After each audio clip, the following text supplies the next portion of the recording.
petty workplace rules by arbitrarily imposing this settlement with there was never any attempt of good faith bargaining on the part of the administration throughout this entire process, because they knew the bottom line was they could do whatever they wanted, and they did.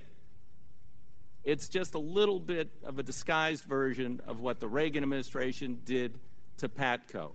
But the agenda is a little different now. They're not going to bring in public employees to replace these folks. They're going to run into a crisis in a couple of years and say, oh my God, we can't recruit controllers and the morale is horrible and people are retiring the first minute they can retire. There's no option here. Let's bring in Halliburton. And they'll do it for only twice as much.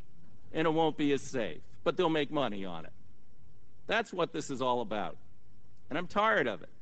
These people are professional. They keep us all alive, you know. Few people fly more than members of Congress. Do you want people who are underpaid, stressed out at work, you know, do you want them running our air traffic control system, the safest, most productive system in the world? They have earned these salaries. They're nowhere near as exaggerated as we hear on the other side of the aisle. And even if it was at that exaggerated rate, guess what? The wages and benefits for a senior air traffic controller under those extraordinarily inflated numbers would still be less than that for a member of Congress.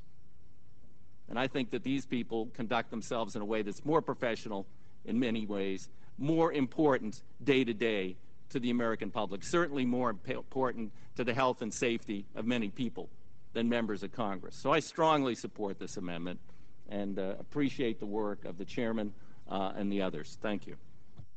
The chair thanks the gentleman and recognizes Mr. Hayes to speak on the amendment for 5 minutes. Thank you, Mr. Chairman. This has been a very interesting, wide-ranging debate. I've talked to many people in the room. I might say, well, Mr. Coble has left. Mr. Coble and I do know the same controllers. They're in his district, and I want to make sure their supervisor doesn't laugh so someone in the room pick him out. But Mr. Coble never takes those controllers out and pays for their meals. So anyway, that's Mr. Coble. To the point, the issue of losing this bill is crucial, and people have spoken eloquently and at great length about that. That's a concern.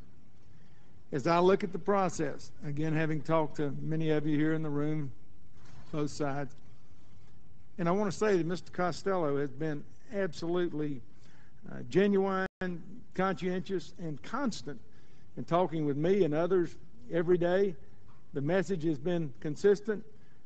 We don't want to do this. We want to get it settled. Congress is not the place to do it. Mr. Oberstar has done that, Mr. Micah, Mr. Petrie, Mr. LaTourette. The recurring theme that I hear is the FAA has moved the goalpost. Controllers won't take yes for an answer. Controllers won't take yes for an answer. FAA moves the goalpost. So I would, again, just in the most encouraging terms that I could put forth, say to the parties involved, please get your heads together and get this issue solved for the betterment of everybody involved. Now, Mr. Costello, I might ask you to yield for a question. If this were simply an amendment, I wouldn't like it either. But based on all the history and what's going on, technically this is an amendment, but more than an amendment, this is a stakeholder, a placeholder to move the process down the road. You kind of run out of choices with all the effort you've put into it. So I can support the idea that this is a placeholder, which again is forcing the negotiations back where they should be between the parties and not interjecting Congress as this arbitrator, whatever the case may be.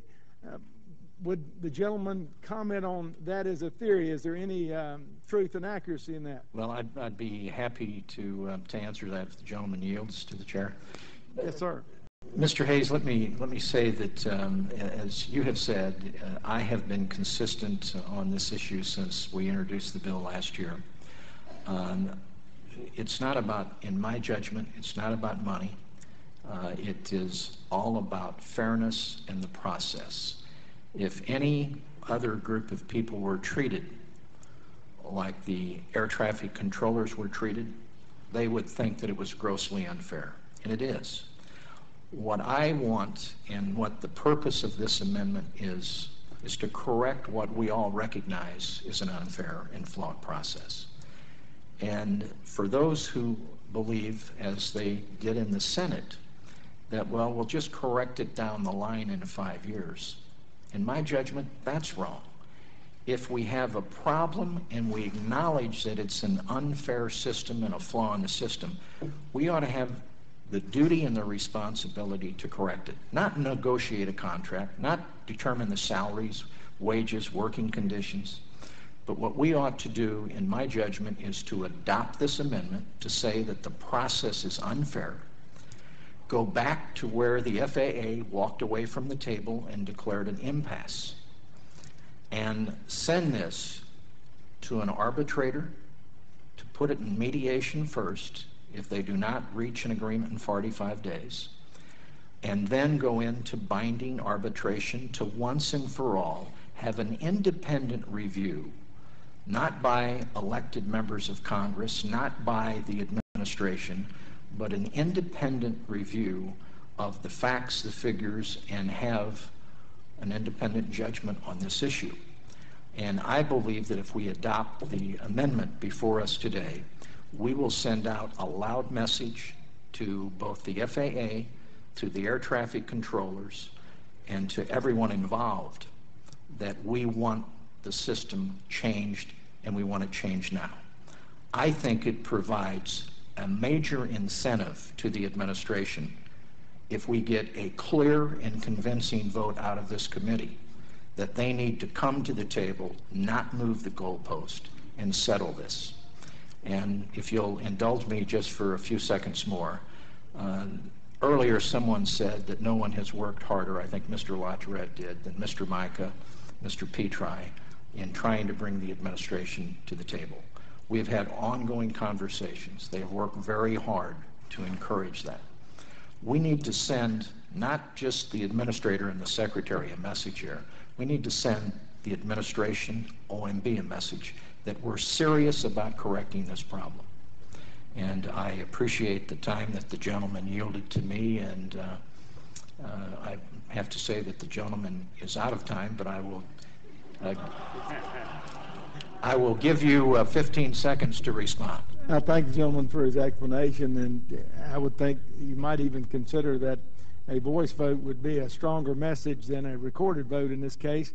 Beyond that, as we look at next generation and doing the best we can, the controllers and all the parties must be on board with each other, working cooperatively. And with that, I yield back, and I thank the gentleman for his patience.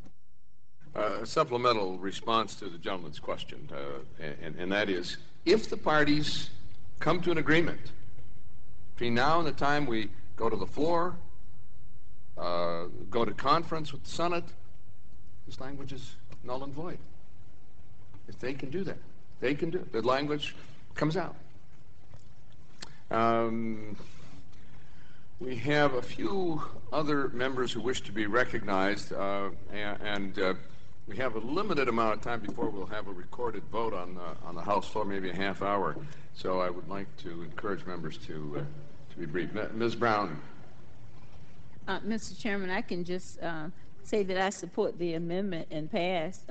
I find that the Bush administration that spent billions of dollars to try to protect us from attacks on the system, but yet don't feel that the people that actually work in the system should be treated fairly. And I certainly support this amendment, and Mr. Costello